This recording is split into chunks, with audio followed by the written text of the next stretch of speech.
It's a Hollywood movie. This is the proof. This is part 2 on what was almost the biggest non-event hearing in the history of this thing, which is to say that Courtney Love appeared very briefly in Beverly Hills Municipal Court and in fact sped in, sped out, gave no one any kind of driveway footage. Even in her entrance to the courthouse, there were the usual 10 or so beta cams crowded around trying to get footage, but someone immediately remarked that she had put on weight, and this actually appeared in the popular press. And she was dressed in black, you know, widow black. Imagine that 10 years after. And was completely subdued in court with one exception. That one exception being her demeanor toward the presence of KCWM in the hizzy. And so there is a part 1 to this, and it's going to be a challenge to edit this successfully, but we'll do what we can. And that is that she didn't give us much to work with, and this was partially by design, of course. I don't know what the extent of her advance notice was that KCWM would be appearing, but in any case, I doubt that she's using reverse psychology when it is that she yesterday played the ploy of disgruntled, peeved, disgusted, angered, grieving widow, again 10 years after the fact of becoming a widow. And this was as we gave you some details in part 1, giving us really the best material that we could possibly get as to our presence on the site having anything to do with you know, anything beyond suiting and serving our own purposes. But the fact is that we have upset her plans to no extent, to a great extent, to no end, it would appear. And that is to say that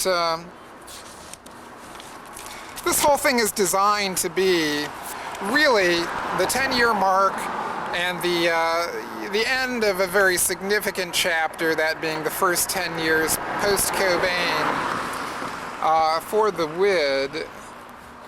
How long has it been since we've referred to her as the Wicked WID?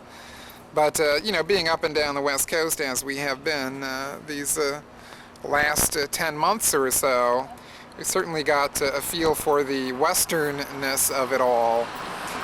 And the fact is that the moniker suits her as well as it ever has, the Wicked Wid of the West, trying to exert her influence all over this side of the Pacific Rim, although somewhat unsuccessfully, as we'll explain soon. And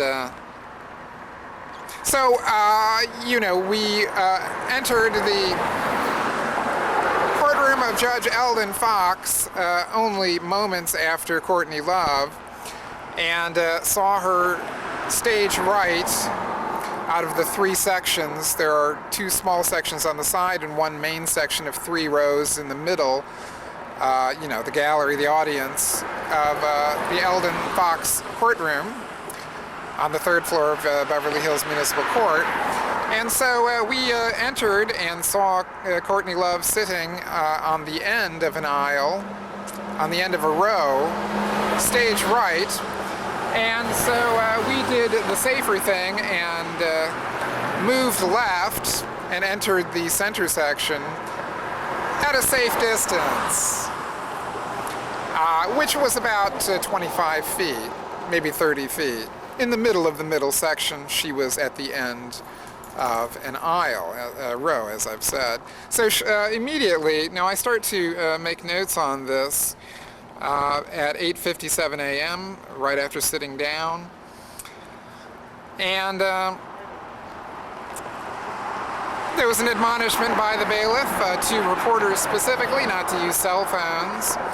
And at 8:59, and we've recounted these details in part one, but very briefly, at 8:59, there was a Latino-looking guy. Now, this is the guy who showed up on the first date after January 27th. And I refer to him throughout as a Latino-looking guy, but honestly, he might very well not be. He really looks more like someone who's just spent too much time in the tanning booth.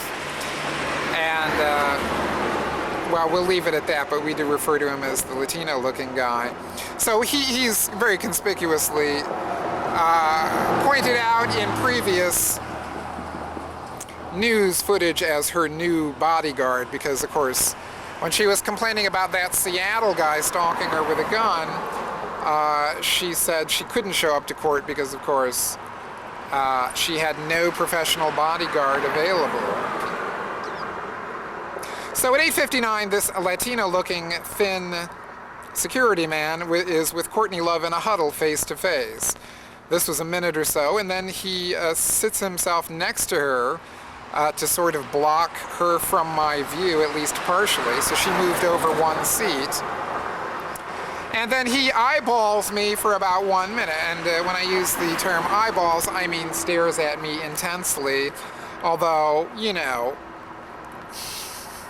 I know exactly who this guy is. He's the guy who showed up because she said she couldn't go to court as long as Richard Lee was there, so I expect some kind of ridiculous performance out of him, although, you know, it's not as if they had rehearsed their shtick very well, because, again, this was just laughable. So then, a couple minutes later at 9 a.m., Courtney Love starts whining, and you could see the piteous look, the pathetic, horrified look on her face. It was as if she had just, you know, suffered an auto accident or something and was about to break into tears. And this is with an LA County Sheriff's deputy, a balding, stocky gentleman with gold-rimmed glasses, who then went over to the tall brunette who's often seen in the footage working the lobby, who's an LA County Sheriff's deputy. And he discusses what Courtney Love had to say with her.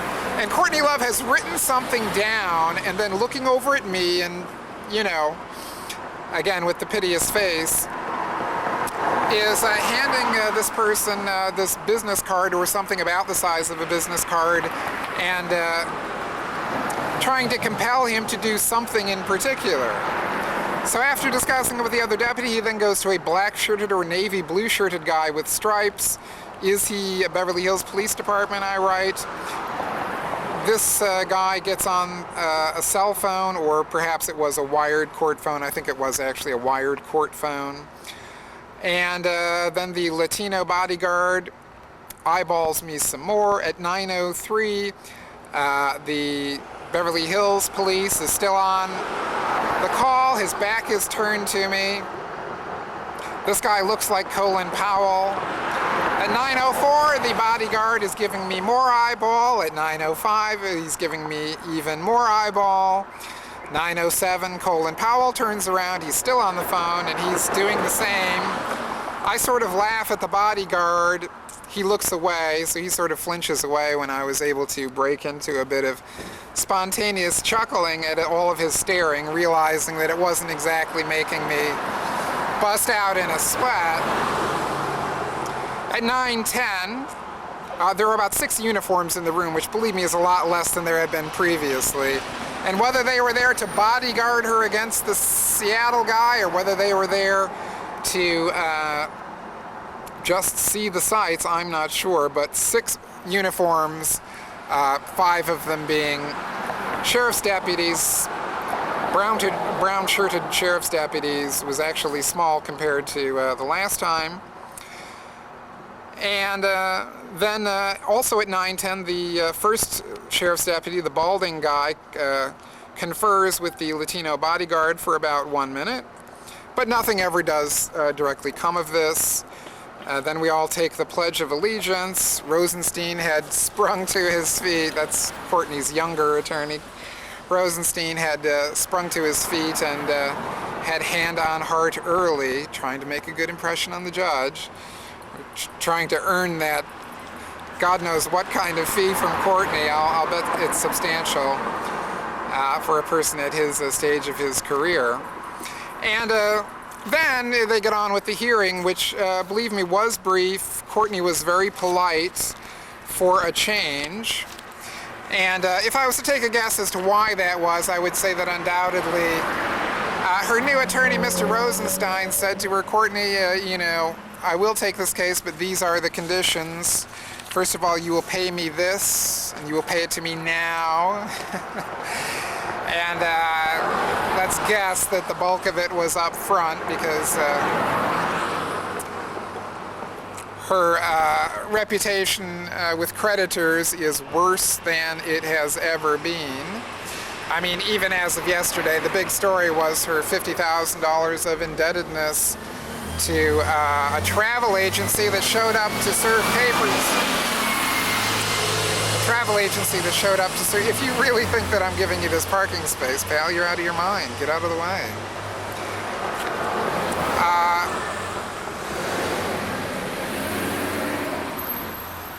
The travel agency that showed up to serve her with papers for a suit involving $50,000 or so.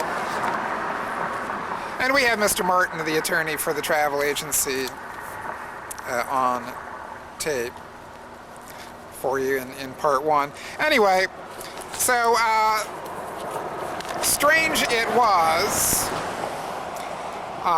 There was a Ms. Satriano, as I noted it, appearing for the people, and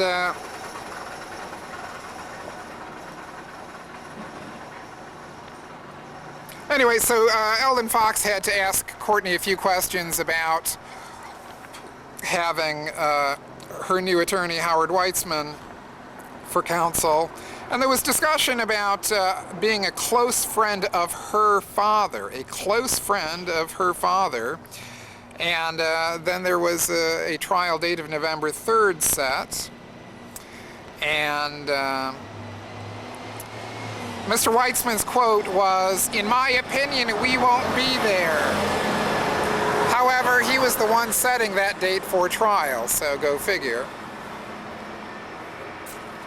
Anyway, let's try a lighting adjustment here.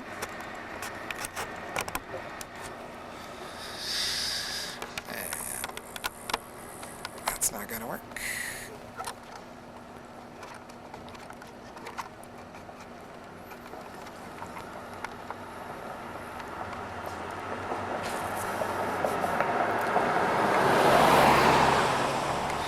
Well, that is somewhat preferable, although who knows how long that will last either. In any case, so Mr. Weitzman appears, and Mr. Weitzman is brand new to the Courtney defense. Now, to state it very briefly, we've referred to Courtney's attorneys as a sort of dream team, and part of the whole dream team concept in the O.J. Trial was that he had so many damn lawyers who were noteworthy in their own right. And still, though, the fact is that you could enumerate at least, I would say, 40 to 50 lawyers, if not overall, throughout her career, 100 lawyers that have been associated with the Courtney Love career over the last 10 to 12 years. You know, there's just no end to the attorneys that she enjoins and then disenjoins. And I'm sure that there are interesting stories to be told there, and I'm sure that, you know, other than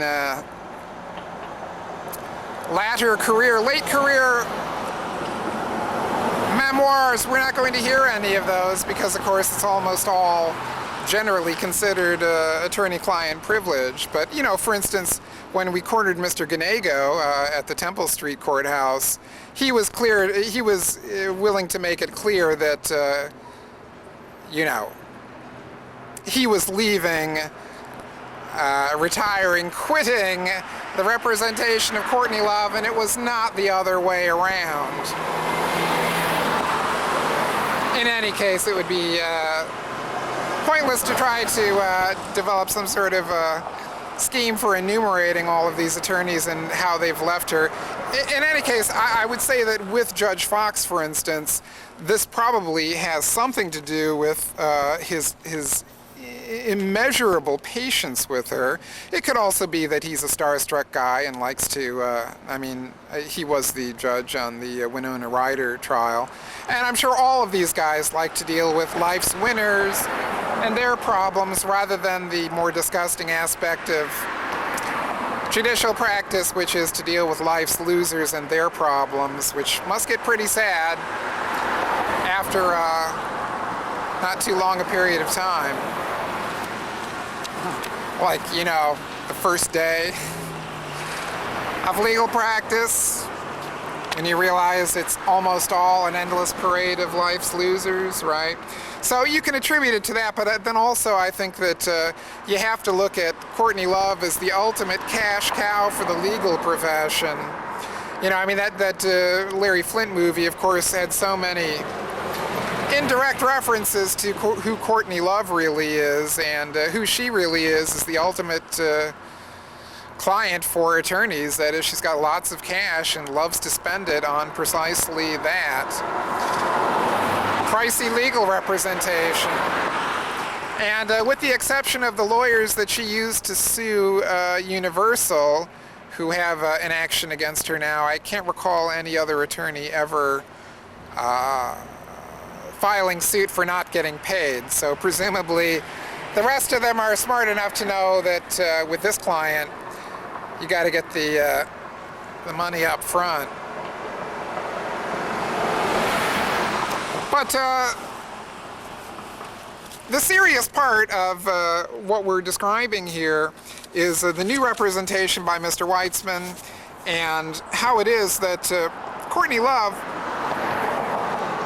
is sort of toward the end game of this thing. I mean, how couldn't she be? Although it will drag on, I'm sure. But so Judge Fox has this immense patience with her, although I would guess that Mr. Weitzman said, you know, I realize you're playing this out for publicity. He has said as much in interviews that he realizes that celebrity clients do that. But probably the one thing that he wouldn't countenance is disrespect to the court whilst he is representing her. So presumably we won't be seeing a whole lot more of that. And of course all of her attorneys should have just, well, I don't know. They're not griping about the money, so presumably Ganego and Nabobov and these others got paid up front, right? In any case, the finale to this story, which didn't involve a whole lot of eyeball time with Courtney Love, honestly, but a little bit, was that I wasn't satisfied with the fact that I pretty much got the impression they were complaining about me. After all, the last time I encountered her back in April, as she was exiting the courtroom, she said, "There's Richard Lee," as if this was some sort of profound accusation against someone in the courtroom, and again, she wanted someone to pounce, as if this is what she could come to expect from Los Angeles sheriff's deputies. Well, in her dreams, you know, it didn't work out that way. But and also, as I've previously described, there is footage of my approaching the elevator with her in it, and one of these sheriff's deputies running a video camera, and presumably catching some really great footage of my saying to Courtney Love, "Courtney Love, why are you telling these outrageous lies about me to millions of people on the Howard Stern show?" This being the gun accusation, right? We're not going to go back and forth over all of that, except obviously quite an incredible lie for anyone to tell under any circumstances. Forget about it with 10 million people listening, right?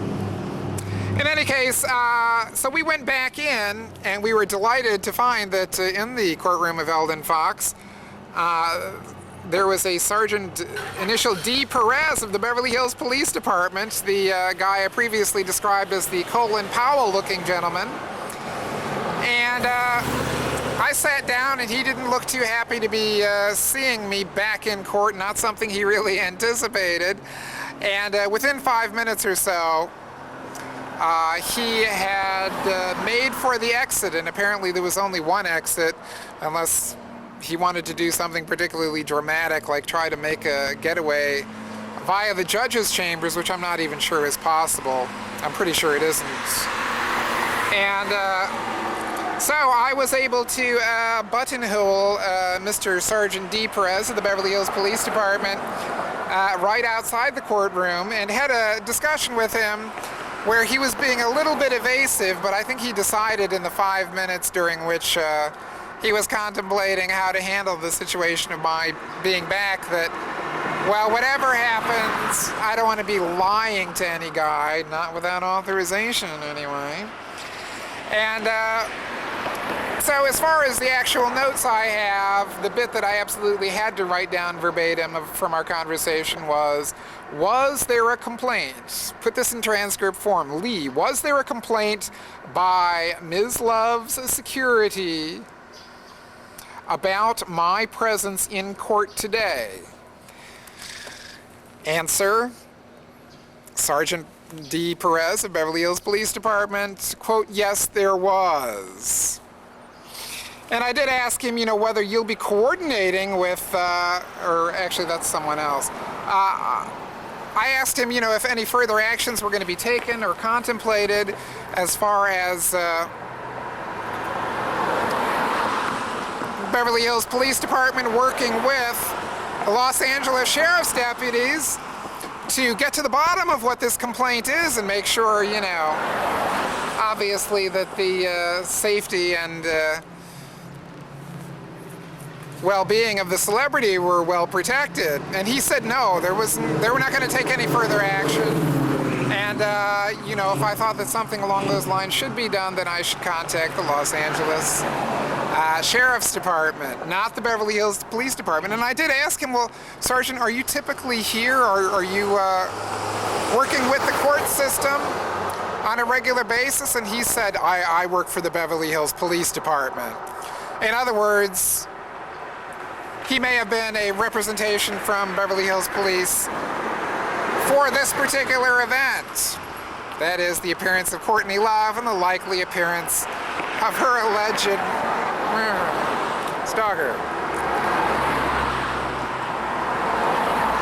And again, I'm not going to go back over the details, but believe me, she said it on Howard Stern, and it's completely incredible. No celebrity has ever played the hand of lying about some, reporter or any other non-celebrity in an effort to warn this person off of attending a trial. Let's confine it to a reporter. This is completely outrageous. It's never happened before, and it could be 100 years before it happens again that a celebrity is going to complain about the presence of a reporter, with an outrageous accusation that the reporter is stalking the celebrity, the defendant, with a gun outside the courtroom. But that's the true story, and it's all on tape, and I've got all the tape, so we've been over that. Anyway, so after the hearing, Courtney Love gets on elevator 1, which they do her the favor of holding elevator 1 for her, which I really don't think they should, but they let her get on an elevator with other people, but without reporters, so she can take that down to the garage. And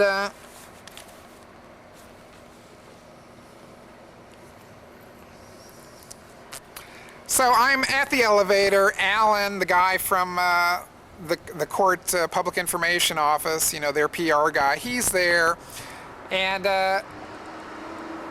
there's some young woman who comes up to Howard Weitzman, her new attorney, and he says, "Oh, well, Mr. Weitzman, I'm writing about blah, blah, blah, and, oh, and so you actually know her father, and rah, rah, rah, rah." And I could not discern exactly what Weitzman was saying. And this woman did not seem to be an actual reporter. She just seemed to be someone pretending to be sort of a student reporter, but she didn't clearly identify herself that way. And Weitzman was talking about, yes, I was his roommate and knew him in high school. And I couldn't figure out who the heck he was talking about.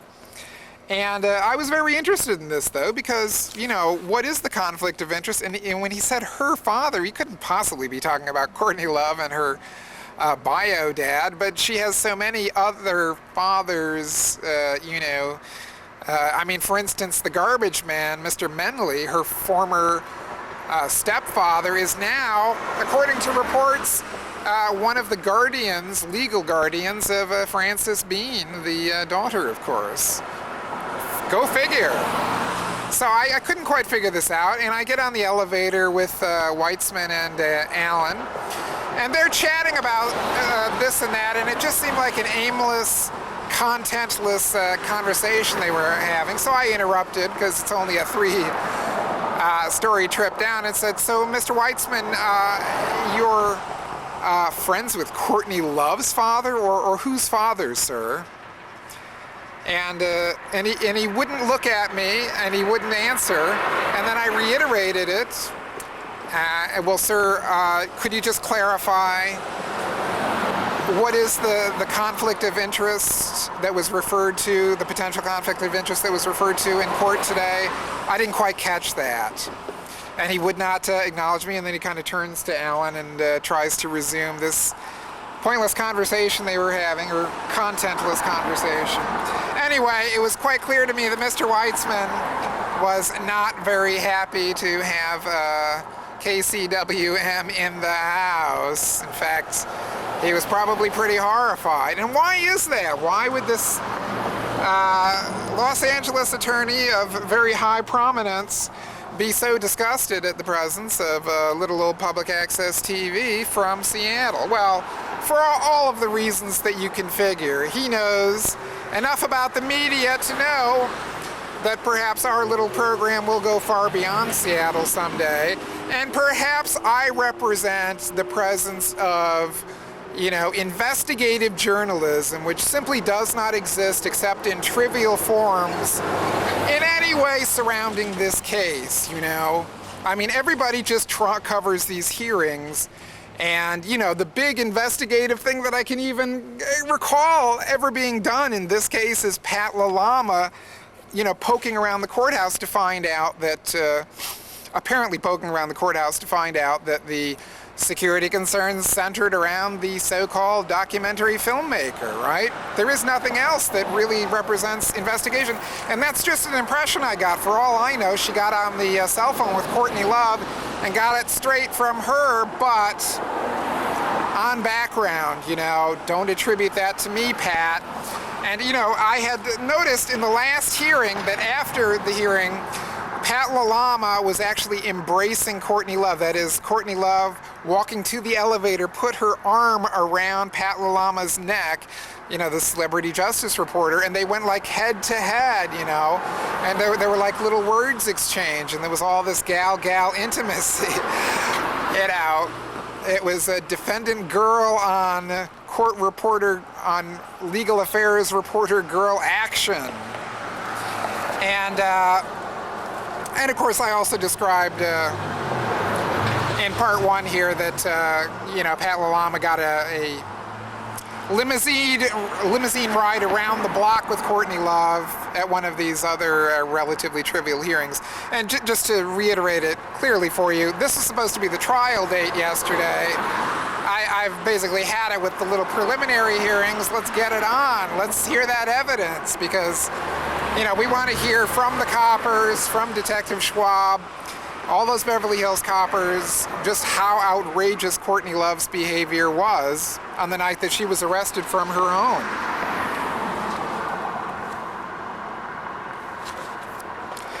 And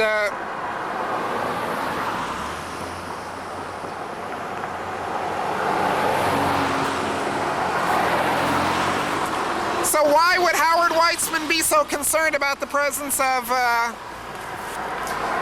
Kurt Wazam on the premises, in court, in chambers, that is to say, in the courtroom? Why so concerned about little old me? Well, the fact is that we did a pretty thorough search on Google News today, and we could only find 3 references, a total of 3 references. Now, this thing about Courtney Love and the travel agency, you know, here we're looking at CNN's Law Center. Courtney Love sued by LA travel agency. Friday, October 1st, that's today. Rocker Courtney Love was sued Thursday by a travel agency that claimed she ordered nearly $50,000 in airline tickets but wouldn't pay. And, of course, this describes the fact that she appeared in court on the drug trial, and that's when she was served. But only, and so it was an AP story, and so it would appear in hundreds and hundreds of news outlets. However, only Google News details only 3, lists 3. The NME, the British rock music tabloid, the New York Post, and People magazine were the only ones that made any reference to Howard Weitzman now representing her. That is, you know, a match on Courtney Love and Weitzman. There are only 3 matches.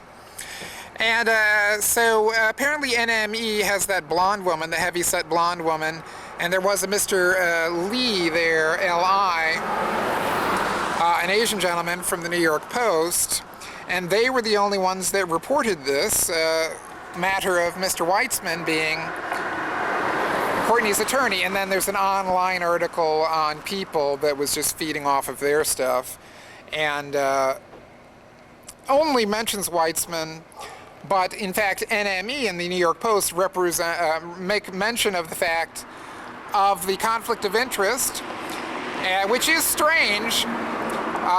Courtney had to waive a conflict of interest because her new lawyer Weitzman is actually the godfather of the prosecutor in this case, Deputy District Attorney Gina Satriano. And if I understand correctly, Ms. Satriano has not been a part of the prosecutorial team previously. She's just shown up at the last minute now, which is strange also. Right? So, you know, a surprise, I think the word was substitute, although she may be taking over the case. That would make sense from everything that's been said. She's taking over the case, and she has this profound conflict of interest. I mean, Godfather, I mean, he was there during a Catholic baptismal for the child, who's now prosecuting the case. That's interesting. And it points really to the deeply ingrained nature of the Howard Weitzman legal career in Los Angeles County.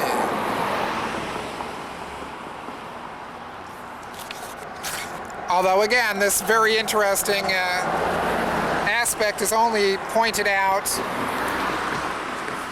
in those 2 articles. And who is Howard Weitzman beyond being Courtney Love's new attorney and, coincidentally, the godfather of the prosecutor in this case? Well, he's also quite famous for having a long string of celebrity clients, beginning with John DeLorean. And somehow he got DeLorean off to beat the rap. It's considered a successful defense. And, of course, DeLorean, as you recall, was actually videotaped making the Coke deal. You know, it was the first time that most of us ever saw, you know, surveillance footage of a drug deal going down, and it was with the automaker John DeLorean, and somehow Weitzman got him off. That actually figured in the Larry Flynt movie too, strangely enough.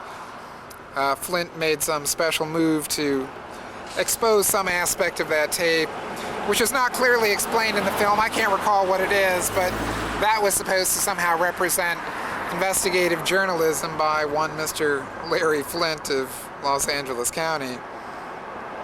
In any case, what we're really getting at here is the profound and disturbing aspect of this, that Howard Weitzman is famous for representing a lot of famous people, including what's noted as his successful defense of one Michael Jackson, frequently residing in Los Angeles County, in the first of Jacko's defenses on child molestation charges, which ended successfully, as it's currently seen, successfully with a settlement, which everybody knows. It's common knowledge that the settlement ran into many millions of dollars. And I think this has come out as an established fact only in the last 6 months or so. What the amount is now believed to have been, many millions of dollars, the precise figure doesn't occur to me at the moment. In any case, but what is Howard Weitzman's real claim to fame? Now, he has been named, I'm looking at my notes here, he has been named as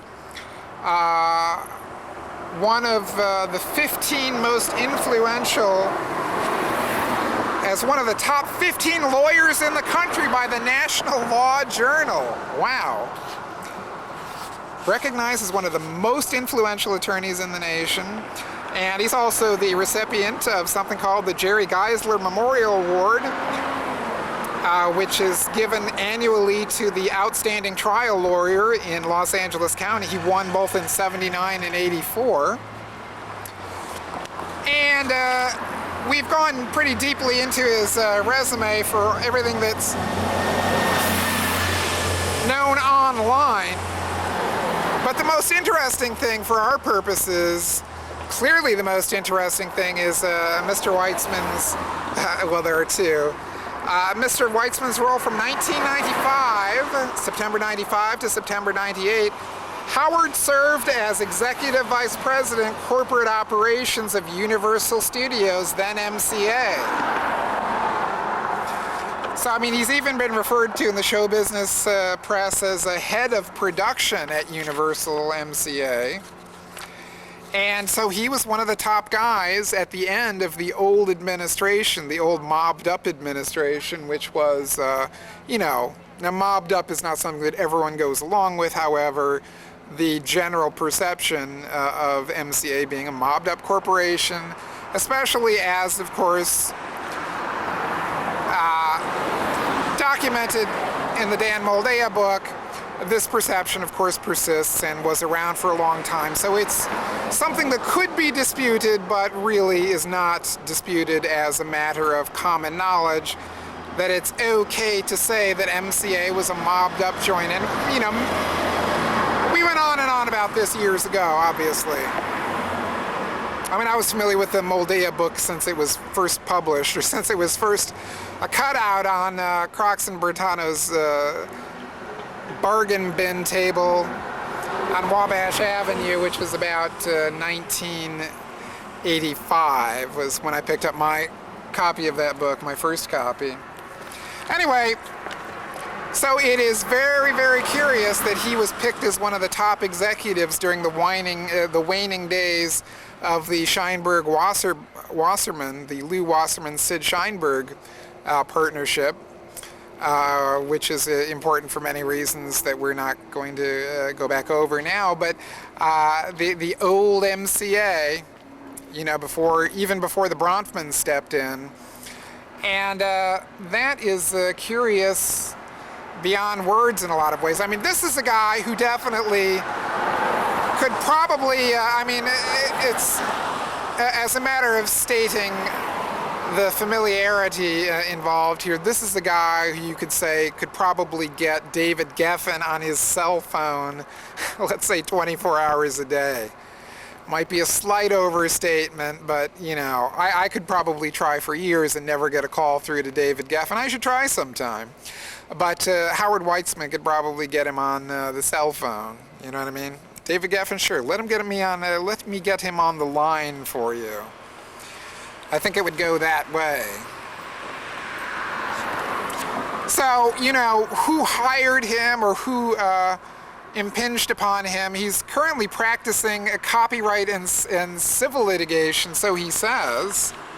So his website says. So why is he stepping into criminal defense once again? Well, as he said in an interview not too long ago, this is June 2002 in the Los Angeles Business Journal, that he would represent a celebrity client if the right celebrity client came along.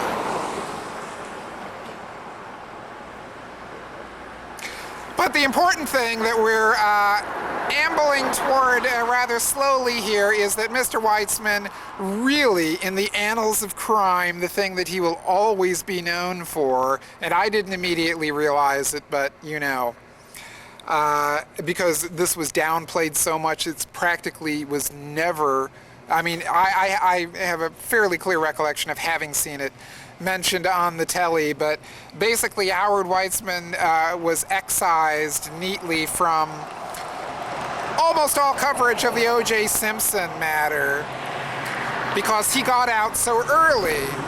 However, he did play a rather critical role setting the tone for the whole thing.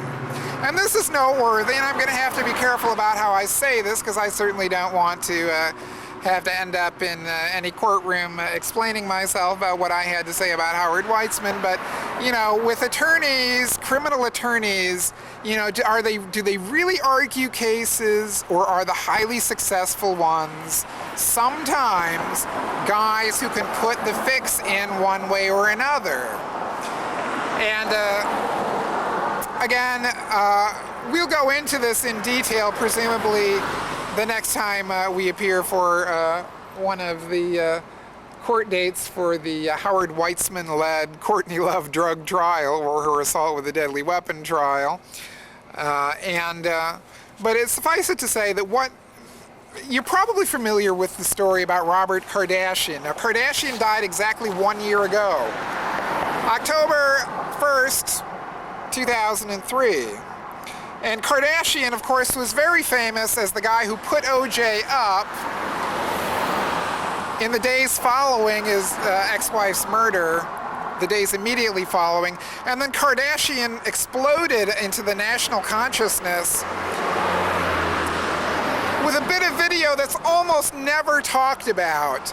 Because when people talk about the definitive moment in the O.J. case being the Bronco chase, there's really some obscuring of the reality of what happened when people describe it in such simple terms. And it was really strange how everyone got on board with the idea that the Bronco chase was such a profound moment, you know.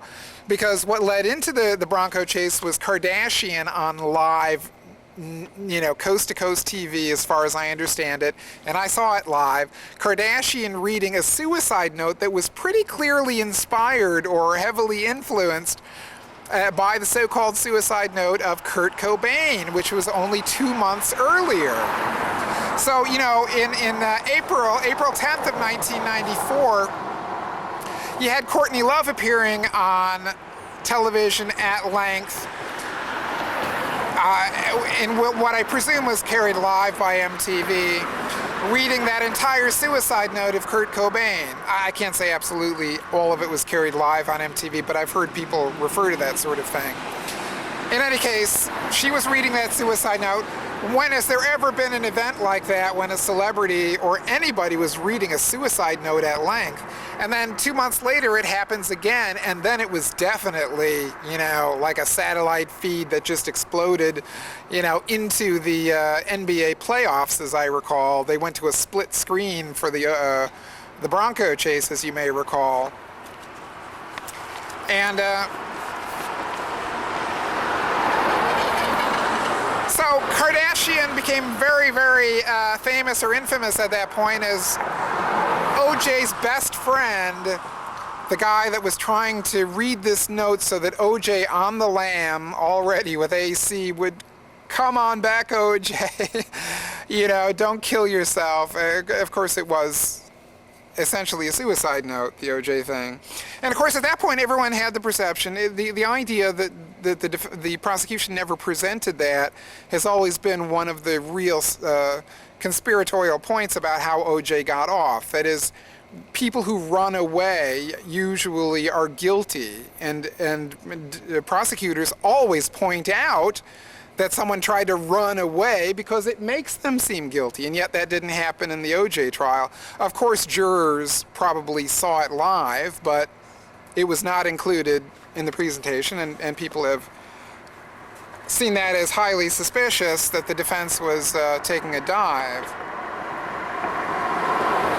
In any case, Kardashian, was there from the very beginning to the very end. Kardashian is trying to pretend he's stunned when the jury comes back with the not guilty verdict, you may recall. And what Kardashian is really most infamous for is being there at the Rockingham gate, at the gate of O.J. Simpson's property, when O.J. comes home from Chicago. And then he's captured on videotape, because there were already lots of cops and media there. He's captured on videotape handing off a garment bag to Kardashian. And this garment bag was never accounted for. And as I understand it, Kardashian's version of the story is that he tried later to give it to the LAPD and they declined to have a look at it. And of course the speculation, as reported even in mainstream news sources, is that there was bloody clothing, or clothing that could have had blood residue on it in some way, even indirectly, or even the actual murder weapon. Of course, that's speculation, and it seems odd that someone would be taking a big knife with them to Chicago, but this is pre 9/11, and all those guys were carrying big knives, right? Those big box cutter knives. So Kardashian was the guy who accepted the handoff from footballer O.J. Simpson, and no one has ever let him live that down. And who knows, it may have provided a role in his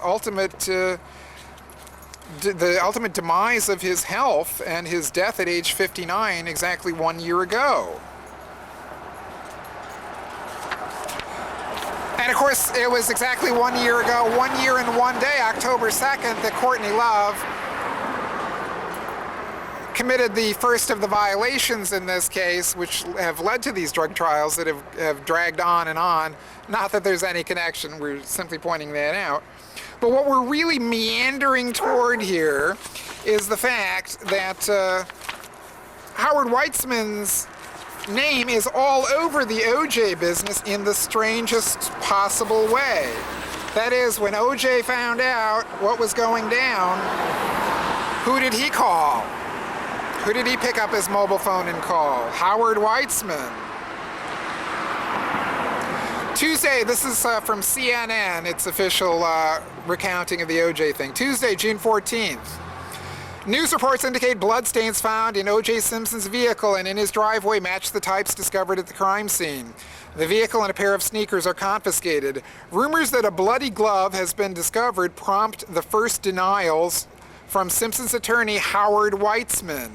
In an interview, Weitzman said, "I have been told by law enforcement that there was no bloody glove found at Mr. Simpson's residence."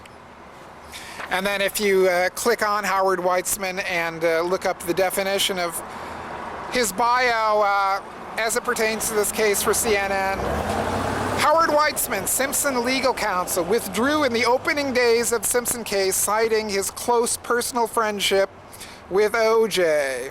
Contends that the police barred Simpson from having attorneys present during his questioning the day after the murders. So we haven't quite nailed down how vociferously he's relating this version of events, that the police barred him from being present during the famous 37-minute Lang Van Adder interview with O.J., where they tossed him softballs for 37 minutes. And of course, no one can understand how on earth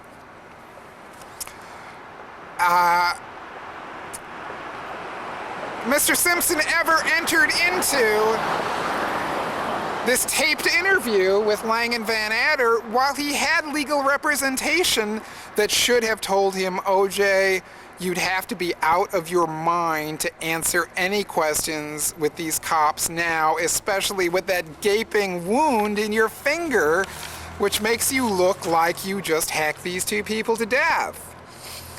Do not say anything. And, you know, we can get into a deeper interpretation of this at some future point, but suffice it to say, it does not conform to any known pattern of what attorneys do. There are really only two, you know, explanations that could be devised from this that you could even discuss in a legal affairs broadcast. That is, one, these guys felt that OJ had to cop a plea at some point, and they wanted him to be on record as being, you know, this broken-hearted, guilty guy who wanted to cooperate with the police in any way he possibly could. Possibility one. Or possibility two,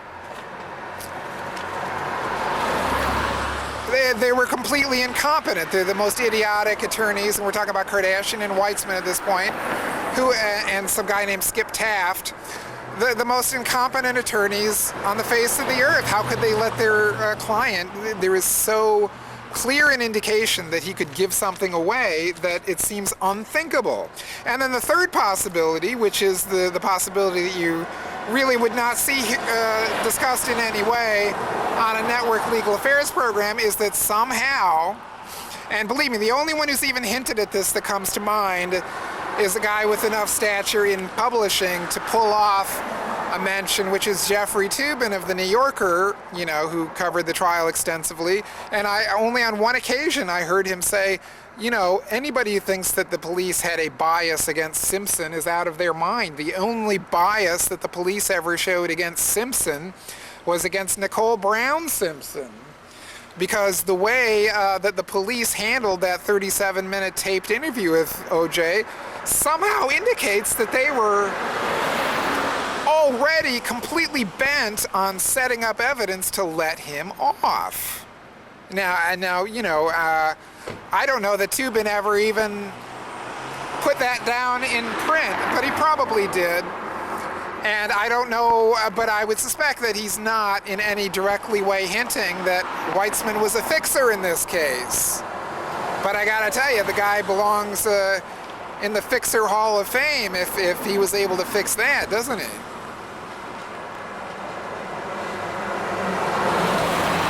So in other words, it wasn't just Kardashian, and believe me, we've got all this, we were planning on doing this in the daylight, but this is what happened according to the Court TV. This is their brief description of it. There he met Howard Weitzman, and we're talking about at the gate of the Rockingham address when OJ is coming back. So it's not just Kardashian was there, also Weitzman. There he met Howard Weitzman, a prominent criminal attorney who informed him that Simpson had called him on a mobile telephone and asked him to meet him at his home. Inside the house, Van Adder met up with Bert Looper, who also worked with LAPD Special Homicide Section, and was there to help him examine the property. And then they go on to describe how, although Van Adder had